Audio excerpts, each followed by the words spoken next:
সরকারি দলকে বলতে হবে যে আমি চাঁদাবাজ না, এটা প্রমাণ করতে হবে। মধ্যবর্তী নির্বাচন কেন? আমি তো বলতেছি আরো আগেও নির্বাচন হতে পারে। ডিসেম্বরের কথা বলে। না না, হতে পারে। এই ধরনের 10টা বা 5টা এমপিকে জেলে দিলে বিএনপির কোনো ক্ষতি হবে না, বরং প্রধানমন্ত্রী আরো সম্মানিত হবেন। মাননীয় প্রধানমন্ত্রীকে আমি অনুরোধ করব আপনার এই ইন্টারভিউর মাধ্যমে তার এমপিদেরকে সামাল দেওয়ার জন্য, না হলে বিপদে পড়বেন। কারণ এমপিদের কাজ হলো আইন প্রণয়ন করা, কিন্তু এখন এমপিদের সাথে ওসিকে থাকতে হয়, ইউএনওকে থাকতে হয় পলিটিক্যাল মিটিংয়ে, ডিসিকে রাখে, এসপিকে রাখে, এটা ঠিক না। প্রশাসনকে এমপিদের কাছ থেকে দূরে রাখতে হবে, তাহলে মানুষ ন্যায় বিচার পাবে।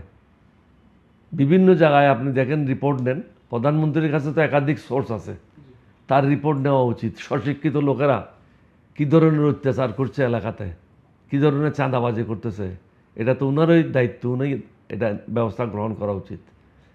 এবং এই ধরনের 10টা বা 5টা এমপিকে জেলে দিলে বিএনপির কোনো ক্ষতি হবে না, বরং প্রধানমন্ত্রী আরও সম্মানিত হবেন। কিন্তু আমি যদি প্রশ্ন যে কারণে করতে চেয়েছিলাম যে সংসদে কে রাজাকার ছিল বা কে কোথায় ছিল, সংসদ এখন তো কোনো রাজাকার কেউ নেই। আপনি যদি পিছনের দিকে চলে যান তাহলে আগাবেন কি করে? আপনি যদি বারবার পিছনের দিকে তাকান তাহলে আপনাকে তো অভীষ্ট লক্ষ্যে পৌঁছানো সম্ভব হবে না।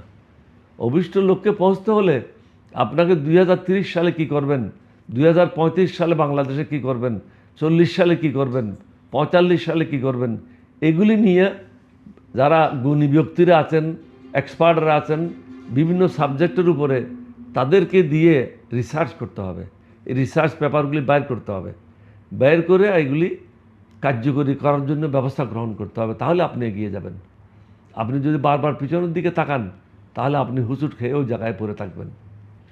11 দলীয়দের পক্ষ থেকে অনেকেই যারা নির্বাচন করেছে বা পরাজিত হয়েছেন তারাও দেখি টকশোতে বলে, বা আজকেও কয়েকটা জায়গায় দেখলাম যে মধ্যবর্তী নির্বাচন হওয়ার একটা সম্ভাবনা যদি সরকার পরিবর্তন বা সংশোধন না হয়। আপনার কি মনে হয় গণভোট, পিআর বা অন্যান্য যে বিষয়গুলো আছে, শিক্ষা এবং স্বাস্থ্য, যে হামের একটা বিষয় গেল, সরকার যদি সফল না হয়, জনগণ যদি সরকার থেকে দূরে সরে যায়, মধ্যবর্তী নির্বাচন কেন? আমি তো বলতেছি আরও আগেও নির্বাচন হতে পারে।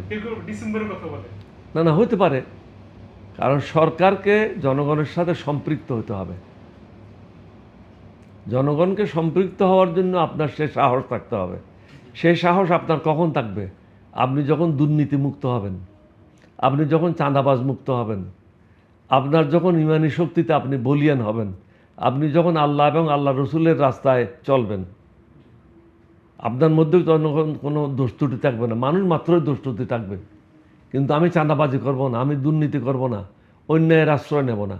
এখন তো এমপি হওয়া মানে বড় লোক হওয়ার জন্য চেষ্টা করা, এখন মন্ত্রী হওয়া মানে কয়টা ঘর বানাবো, বিদেশে কয়টা ঘর থাকবে, এটা নিয়ে চিন্তা ভাবনা।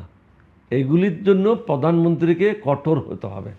যে হোক না কেন তাকে জেলে ঢুকাতে হবে। এতগুলি এমপি আমার দরকার কি? জেলে ঢুকান, আমার 151 জন হইলেই তো হয়। বাঘগুলিকে জেলে ঢুকান যদি কেউ দুষ্টামি করে। আমি মনে করি এটা জরুরি না। যে নিজে চলতে পারে না ওই ধরনের লোক নির্বাচনে আসা উচিত না। যার পরিবার চালানোর মতো ক্ষমতা নাই ওই ধরনের ব্যক্তিকে নমিনেশন দেওয়া উচিত না। এটা কিন্তু দুইটা জিনিস আপনি মিশাচ্ছেন কেন?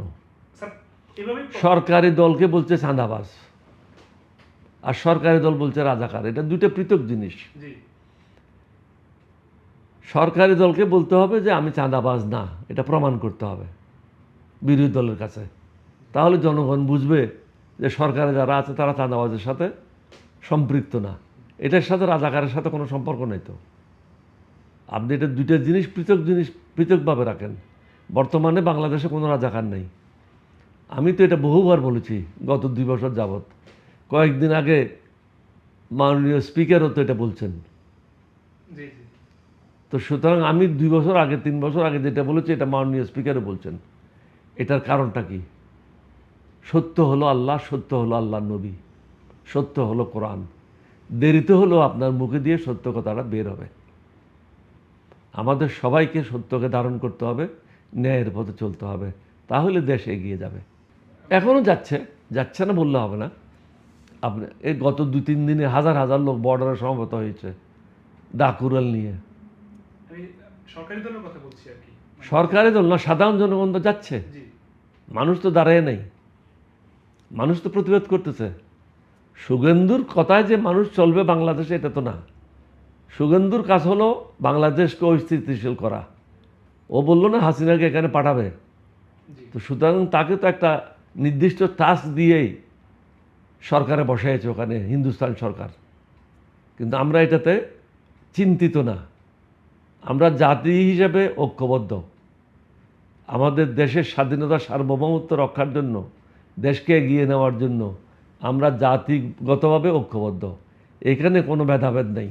সরকারি দল বিরোধী দল আমরা একসাথে কাজ করব, এটা ঠিক না। কয়েকদিন আগে আপনি দেখেছেন ক্যালকাটাতে একজন ব্রাহ্মণ, যাকে বলা হয় শুভেন্দুর ওস্তাদ, তিনি তো লা ইলাহা ইল্লাল্লাহু মুহাম্মাদুর রাসূলুল্লাহ পরে তিনি ইসলাম ধর্ম গ্রহণ করেছেন। আল্লাহ তো নিজেই বলেছেন স্বয়ং, আপনি যদি মুসলমান হন নিশ্চয়ই আপনি বিশ্বাস করবেন যে কিয়ামতের আগে সবাই ইসলাম ধর্ম গ্রহণ করবে এবং ইসলামিক শাসন কায়েম হবে, খেলাফত হবে। এটা তো আল্লাহরই কথা, আমার কথা তো না। তো দেশ তো ক্রমশ ওই দিকেই ধাবিত হবে। এটা তো একদিনে হবে না, এটা ক্রমশ সেই দিকে ধাবিত হবে। আল্লাহর রাস্তায় সবাইকে যেতে হবে। Islam is a complete code of life. ইসলাম একটা পূর্ণাঙ্গ জীবন ব্যবস্থা।